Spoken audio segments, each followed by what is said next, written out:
Om Swastiastu. Perkenalkan, nama saya Imade Agus Praptasma.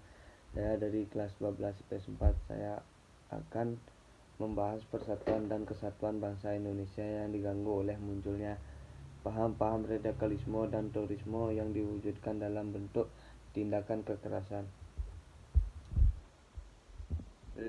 Radikalisme tumbuh kembang di Indonesia dikarenakan kurangnya pemahaman akan cinta tanah air dan juga lemahnya pengetahuan sosial keagamaan, sehingga membuat perilaku nuduh mudah dicuci otaknya oleh paham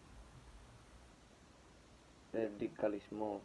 Itulah betapa pentingnya edukasi mengenai Pancasila dilakukan sejak dini dan bertahap, bahkan harus diajarkan sampai jenjang perguruan tinggi. Tapi tak hanya diungkap pendidikan, tapi juga harus diterapkan dalam kehidupan sehari-hari dan juga tindakan demi utuhnya NKRI, dan juga wujudkan SDM unggul yang tidak akan tanah air. Radikalisme dan terorisme adalah suatu ideologi dan paham yang ingin melakukan perubahan pada sistem sosial dan politik dengan menggunakan cara paksaan dan kekerasan.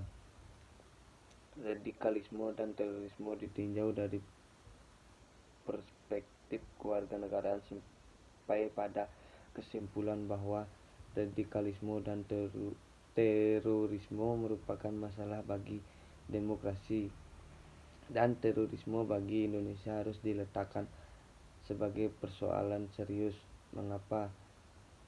Karena baik dilihat dari sisi ideologi, prinsip negara demokrasi dan negara hukum, serta karakter nasional Indonesia secara dasar, sebenarnya tidak ada tempat bagi radikalisme dan terorisme itu. Secara ideologi sangat jelas dalam Pancasila ada prinsip ketuhanan yang Maha Esa, prinsip kemanusiaan yang adil dan beradab, prinsip persatuan, prinsip musyawarah dan keadilan. Sedangkan radikalisme ujung-ujungnya jatuh pada keadaan yang bertentangan dengan prinsip demokrasi dan kemanusiaan yang adil dan beradab.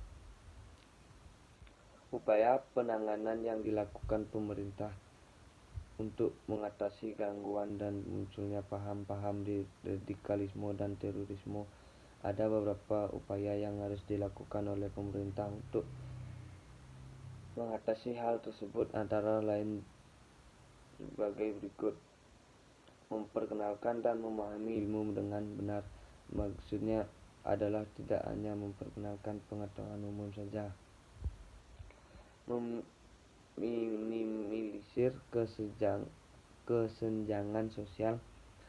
Kesenjangan sosial dapat menjadi pemicu terjadinya paham radikalisme dan terorisme. Agar kedua hal ini tidak terjadi, maka kesenjangan sosial harusnya diminimalisir, atau untuk caranya yaitu pemerintah bisa merangkul rakyat secara adil. 3. Menjaga kesatuan dan persatuan. Salah satu caranya bisa dengan memahami dan mempelajari secara benar mengenai nilai-nilai yang terkandung dalam Pancasila. 4. Mensosialisasikan bahwa radikalisme dan terorisme berbahaya. Pemerintah harus mensosialisasikan bahwa radikalisme dan terorisme berbahaya. Penanganan terorisme dan radikalisme harus dilakukan komprehensif, salah satu melalui upaya pendidikan sosialisasi nilai Pancasila kepada masyarakat. Masyarakat harus diajarkan tentang nilai Pancasila. Esensi hidup bersama. Kita telah memiliki Pancasila yang luhur dan sesuai dengan ajaran semua agama serta kepercayaan di Indonesia. Oleh karena itu, kita harus bergerak selaras dengan Pancasila.